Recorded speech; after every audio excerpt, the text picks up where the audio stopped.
Good morning, Garden family. My name is Gina Leeper, and I'm probably best known here at the Garden as the Navajo junkie who leads the summer and winter mission teams. Today, I'll be sharing what this year's theme of serving others has meant to me and how I was able to carry out this theme during the entire year of COVID.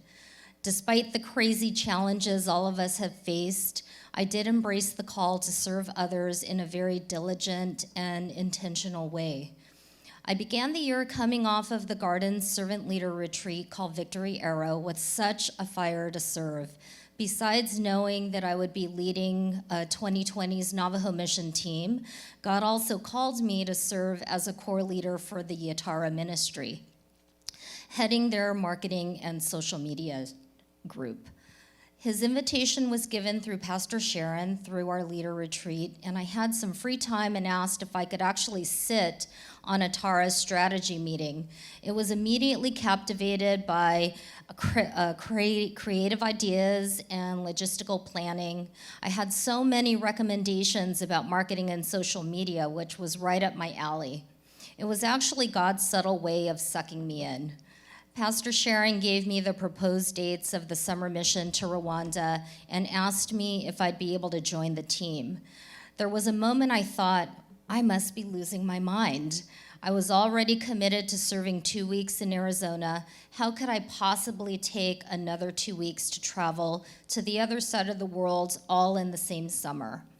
Though I had my reservations about saying yes to serving on the team, I knew God was actually expanding my heart to this new and exciting ministry team that was helping empower the widows of the Rwanda genocide.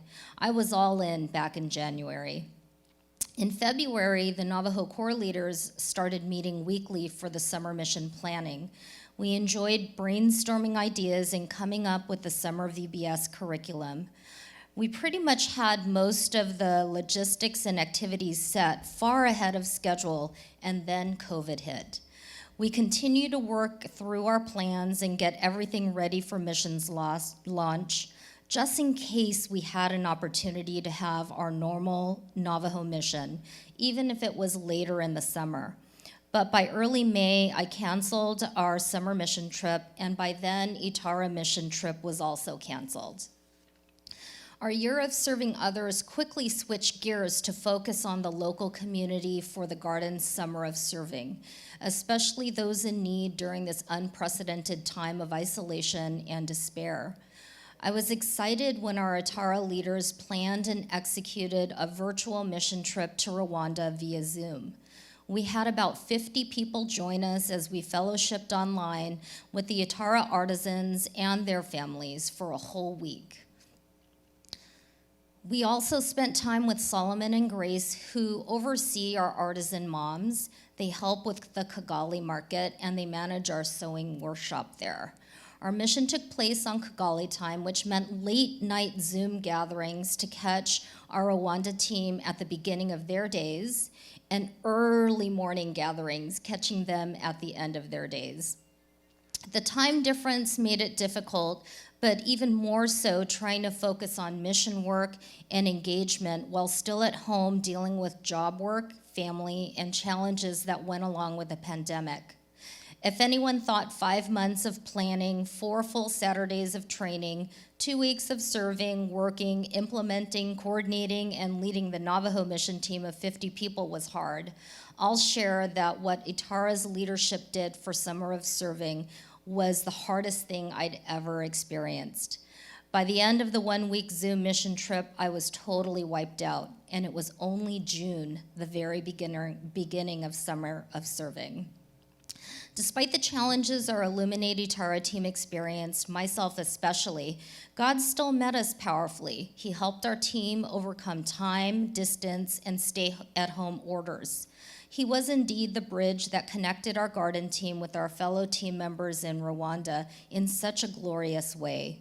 I look forward to seeing how many seeds were planted in our Garden body, those who might not have served on the mission like Rwanda, if not for these unusual circumstances of the pandemic. Perhaps we will have several Rwanda missionaries in the coming years, all cultivated out of this virtual mission trip. Next in line for me and Summer of Serving was Bless a Business. I was truly blessed leading this team of fellow foodies. God really used our team in a big way to bring hope to small business owners, and he used our love of food to help accomplish this mission successfully. My boring gifts of administration and organization helped our team get geared up. My experience with social media helped get the word out to bless these businesses who struggled because of the pandemic. It was amazing to see the participation. God showed our church body a new way to break bread and fellowship and serve on a mission to bless different businesses for 4 straight weeks. The testimonies that came from each business owner really touched my heart personally, since I knew what it was like having to adapt to the challenges a small business owner faced because of the pandemic. My family still continues to order takeout from the small businesses we connected with over the summer, hoping to continue to build deeper kingdom relationships with them. I learned a lot through Summer of Serving, mostly about myself and what serving meant to me personally. Though serving as a leader for SOS was a big success, it was truly bittersweet summer for me. This would be the first time in 13 years and leading the Navajo mission that I missed going out there to see the kids and their families. I also missed the Path Church's 2nd anniversary celebration. My heart continued to break over the horrible circumstances on the res, the lack of resources for the kids and their families, and the rampant spread of COVID there and in Flagstaff. I felt extremely sad, helpless, and disappointed. I even felt guilty that my attention was given to other missions this summer. But by the grace of God, he still used all that I poured out to serve others in our community for his good. God still called me to serve, and he used my passions and gifts where it was needed most, right here in Chatsworth. For that, I am so grateful. If there's one thing I've learned this year, pandemic and all, it's that God is truly bigger than COVID. He's in control, and he is sovereign. He called our church body to serve others during this year of the pandemic, and we answered the call with obedience and joy. We traveled to Rwanda virtually. We fed homeless families at 3 Hope of the Valley home locations. We delivered orchids and handwritten cards to patients and staff at local elder care facilities.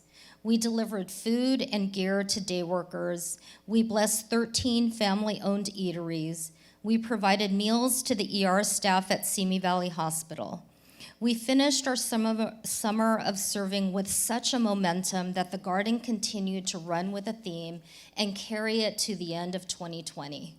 We packed 250 food packs through Children's Hunger Fund to distribute to families through our Mercy Network and beyond. We birthed a new ministry, Garden Learning Center, to help the kids within our Mercy Network and more with remote learning. It would have been easy to give in to the challenges of the pandemic and the changes we've all had to make in our day-to-day lives. Instead, we turned our mourning into dancing. For some, God revealed new callings, others cultivated new gifts, and our beloved Pastor David found empowerment in writing poems during the pandemic. This year, the garden served others extravagantly. It was certainly a beautiful sight to witness such an outpouring of love to all we served. I'm truly humbled to give this testimony. Yes, God used it all for his good. He's smiling down upon our garden family, and he's saying, "Well done, good and faithful servants." Thank you.